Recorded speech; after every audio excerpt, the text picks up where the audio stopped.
In the winter of 1965, at the Wangshan No. 12 in Jiangling, Hubei province, archaeologists carefully opened the inner coffin. A bronze sword came into view, lying quietly within a lacquer wood scabbard, to the left of the tomb occupant's skeleton, perfectly preserved.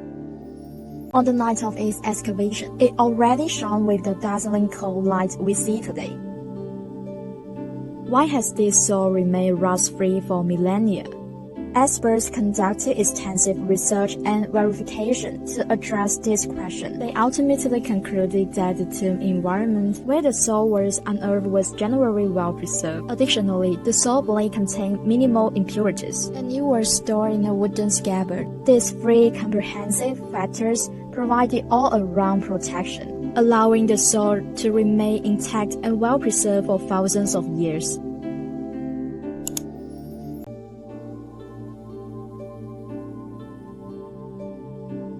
The sword of Goujian is 55.6 cm in length, including an 8.7 cm hilt. The blade is 4.6 cm wide at its base. The sword weighs 875 grams.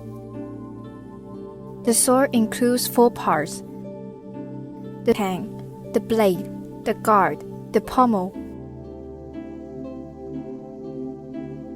Firstly, the blade and tang were cast as a single piece. Next, a dense and intricate rhombus pattern was created by plating the blade with tin. Finally, the blade was polished and sharpened, giving it a keen edge. The guard was precisely welded to the sword.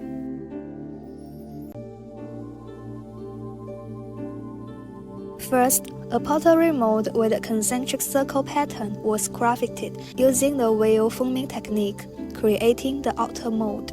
Next, the pommel was formed by casting molten bronze into this mold. Its surface reveals 11 finely cast concentric circles, with intervals of merely 0.2 mm between each ring. Then, the pommel was securely joined to the end of the sword's tang using cast welding technology. Finally, blue glass and turquoise were inlaid into the gas grooves, completing the sword's adornment. Now let's go back to the beginning of that story, the Wu-Yue rivalry. Actually, Fu Chai was not a born loser. His father was killed by Goujian, the king of Yue. Driven by an obsession for revenge, he launched the first Wu-Yue War. In this brilliant victory, Goujian was besieged on Mount Kuaiji. A king of Yue prostrated himself at Fu Chai's feet, becoming a guru. During 3 years of enslavement, Goujian made Fu Chai's leg completely and was eventually pardoned. To remind himself not to be lazy, Goujian slept on piles of straw and hung a gallbladder above his head, tasting its bitterness from time to time. Goujian's opportunity finally arrived.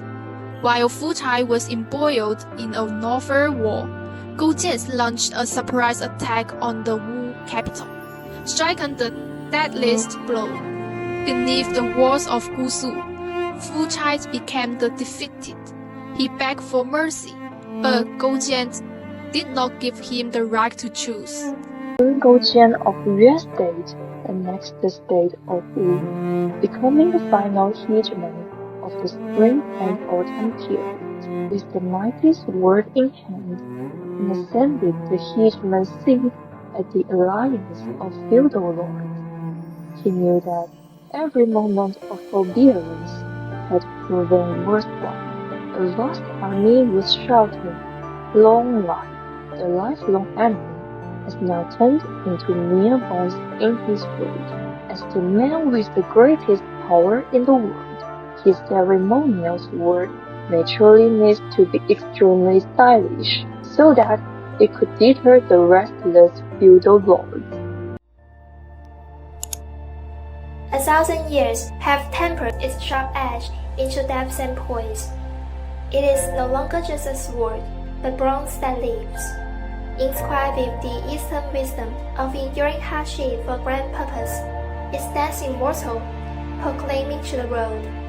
A nation that still looks to the stars in the face of adversity will ultimately shine with an undying light through the river of time.